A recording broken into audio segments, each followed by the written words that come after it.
Electrolytes के बारे में जान लिया कि इलेक्ट्रोलाइट्स किसे कहते हैं और उसके कुछ एग्जांपल्स आपने देख लिए, कुछ एसिड्स थे, sulphuric acid, nitric acid, hydrochloric acid और सोडियम क्लोराइड, ये सारे एग्जांपल्स आपने देख लिए थे। लेकिन दुनिया में सारे केमिकल्स एक जैसे नहीं होते।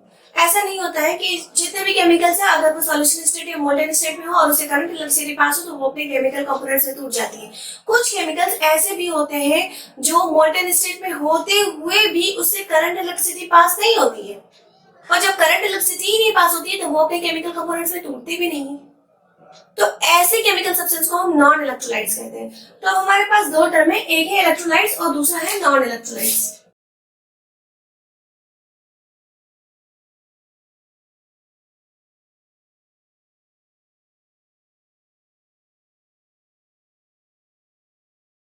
देखिए मैंने यहाँ पे कुछ केमिकल सब्सटेंस के नाम लिखे हैं, वुड, प्योर वाटर और distilled water, benzene, glucose, urea and kerosene. तो ये केमिकल सब्सटेंस ऐसे हैं, इनमें से ज्यादातर लिक्विड है, ठीक है, या फिर ऐसे हैं जिनका एक्वस सॉल्यूशन बनाना पॉसिबल है। अगर उनका एक्वस सॉल्यूशन बनाना पॉसिबल है तो फिर तो इलेक्ट्रिसिटी को पास होना चाहिए, लेकिन ये ऐसे केमिकल सब्सटेंस है जिनसे इलेक्ट्रिसिटी पास नहीं हो पाती है। ये बैड कंडक्टर ऑफ इलेक्ट्रिसिटी होता है, इसी वजह से ये अपने केमिकल कंपोनेंट्स में भी नहीं टूटता है, और अगर वो केमिकल कंपोनेंट्स में नहीं टूटता है तो फिर वो इलेक्ट्रोलाइट्स तो कभी होगा ही नहीं, इसीलिए हम इसे नॉन इलेक्ट्रोलाइट्स कहते हैं। वुड लकड़ी ना तो हम उसे पिघला सकते हैं और ना ही उसका एक्वा सॉल्यूशन बना सकते हैं। प्योर वाटर, डिस्टिल्ड वाटर, वो तो ऑलरेडी लिक्विड स्टेट में है। बेंजीन भी लिक्विड स्टेट में जनरली पाया जाता है। ग्लूकोज सॉलिड स्टेट में पाया जाता है लेकिन हम उसका एक्वा सॉल्यूशन बना सकते हैं। यूरिया भी सॉलिड स्टेट में पाया जाता है लेकिन फिर भी हम उसका एक्वा सॉल्यूशन बना सकते हैं। और केरोसिन भी पहले से लिक्विड फॉर्म में ही है। तो ये सारे केमिकल्स लिक्विड फॉर्म में होने के बावजूद भी या फिर उनका एक्वा सॉल्यूशन बनाने के बावजूद भी इससे करंट इलेक्ट्रिसिटी नहीं गुजर पाती है, इसीलिए ऐसे केमिकल सब्सटेंस को हम नॉन इलेक्ट्रोलाइट्स कहते हैं। अब आ जाइए इलेक्ट्रोलाइट्स। तो इलेक्ट्रोलाइट्स में कुछ इलेक्ट्रोलाइट्स ऐसे होते हैं जिनसे करंट इलेक्ट्रिसिटी बहुत ही कम मिकदार में जाती है, बहुत ही कम क्वांटिटी में जाती है, और कुछ इलेक्ट्रोलाइट्स ऐसे होते हैं जिनसे करंट इलेक्ट्रिसिटी बहुत ज्यादा अमाउंट में आराम से पास हो जाती है, ठीक है। मतलब इसमें भी ऐसा ही होता है। इलेक्ट्रोलाइट्स में कुछ इलेक्ट्रोलाइट्स ऐसे हैं जो करंट इलेक्ट्रिसिटी को अलाउ करते हैं इजीली, और कुछ इलेक्ट्रोलाइट्स ऐसे हैं जो करंट इलेक्ट्रिसिटी को ठीक से अलाउ नहीं करते। यानी इलेक्ट्रोलाइट्स में भी दो तरह की होती हैं, strong electrolyte and weak electrolyte.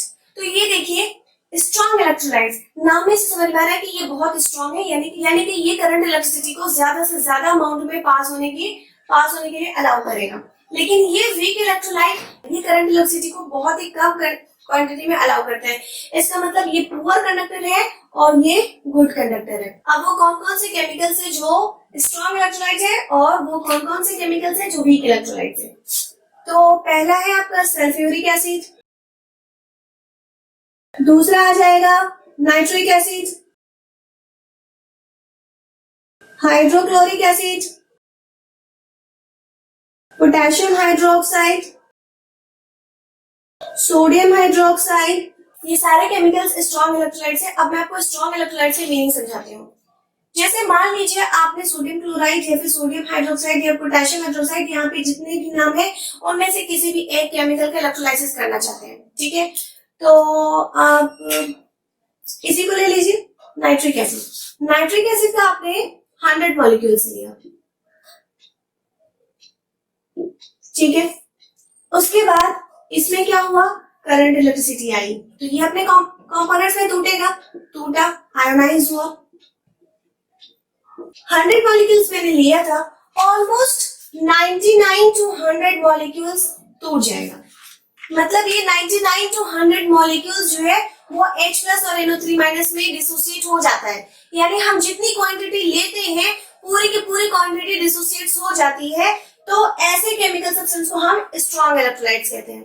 तो अभी आपको समझ आ गया होगा कि वीक इलेक्ट्रोलाइट्स किसको बोलते हैं। मतलब 100 मॉलिक्यूल्स लेंगे तो वो पूरा 99 to 100% नहीं टूटेगा, कम ही टूटेगा। वीक इलेक्ट्रोलाइट्स की कैटेगरी में कौन कौन आते हैं, acetic acid, oxalic acid, carbonic acid, ammonium hydroxide, lead acetate. Acetic acid को हम लेते हैं एसिटिक एसिड का फॉर्मूला क्या होता है? CH3COOH। इसमें क्या हुआ? करंट इलेक्ट्रिसिटी आई, ठीक है, और इसका हमने कितना मॉलिक्यूल्स लिया है? 100 मॉलिक्यूल्स। अब क्या हुआ? जैसे करंट इलेक्ट्रिसिटी आई तो एज यूजुअल इसको आयोनाइज होना चाहिए। अब ये देखिए ये आयोनाइज हुआ, आयोनाइज होके क्या दिया? CH3COO माइनस और H प्लस, ये दो चीज मिला। कैटायन मिला, एनायन मिला। अभी आपको एक कंफ्यूजन हो रहा होगा कि अगर स्ट्रॉन्ग इलेक्ट्रोलाइट्स भी आयोनाइज होती है और वीक इलेक्ट्रोलाइट भी आयोनाइज हो रही है, तो फिर इन दोनों के नाम में स्ट्रॉन्ग और वीक का एडजेक्टिव टर्म क्यों यूज किया गया? तो यहाँ पर 100 मॉलिक्यूल्स की वजह से किया गया, मॉलिक्यूल्स, नंबर ऑफ मॉलिक्यूल्स और क्वांटिटी की वजह से यूज किया गया। इस स्ट्रॉन्ग इलेक्ट्रोलाइट का अगर हम 100 मॉलिक्यूल्स लेते हैं तो वो तकरीबन 99 to 100% डिसोसिएट होता है, लेकिन ये 20 to 25 मॉलिक्यूल्स ही ये डिसोसिएट होता है, सबके सब नहीं होते। यानी कि मिनिमम क्वांटिटी डिसोसिएट्स होती है, मैक्सिमम क्वांटिटी डिसोसिएट नहीं होती है। इसीलिए यहाँ पे दो एडजेक्टिव टर्म यूज किया गया, स्ट्रॉन्ग एंड वीक, और इसी वजह से इलेक्ट्रोलाइट्स की दो कैटेगरी भी हो गए। तो वीक इलेक्ट्रोलाइट और स्ट्रॉन्ग इलेक्ट्रोलाइट का बेसिक डिफरेंस क्या है? ये मैक्सिमम क्वांटिटी में डिसोसिएट होता है और ये मिनिमम क्वांटिटी में डिसोसिएट होता है। इसका मैक्सिमम क्वांटिटी डिसोसिएट होता है, इसी वजह से इससे करंट इलेक्ट्रिसिटी ज्यादा मिकदार में गुजर पाती है। स्ट्रॉन्ग इलेक्ट्रोलाइट कंप्लीट डिसोसिएट होती है।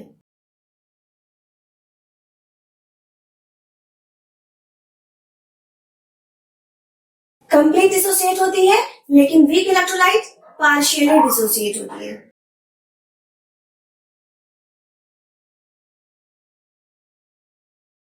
हम जितनी क्वांटिटी लेते हैं पूरे के पूरे डिसोसिएट नहीं होती है, पार्शियली होती है। चूंकि ये स्ट्रॉन्ग इलेक्ट्रोलाइट कंप्लीट डिसोसिएट्स होती है, मतलब सॉल्यूशन में बहुत ज्यादा अमाउंट में आयंस होते हैं, इसीलिए लार्ज अमाउंट ऑफ इलेक्ट्रिसिटी को ये अलाउ करती है। वीक इलेक्ट्रोलाइट चूंकि पार्शियली डिसोसिएट होती है, इसलिए इसके सॉल्यूशन में आयंस बहुत ही कम होते हैं और ये लो अमाउंट ऑफ करंट इलेक्ट्रिसिटी को अलाउ करती है। इसी वजह से ये पुअर कंडक्टर है, बैड कंडक्टर है। तो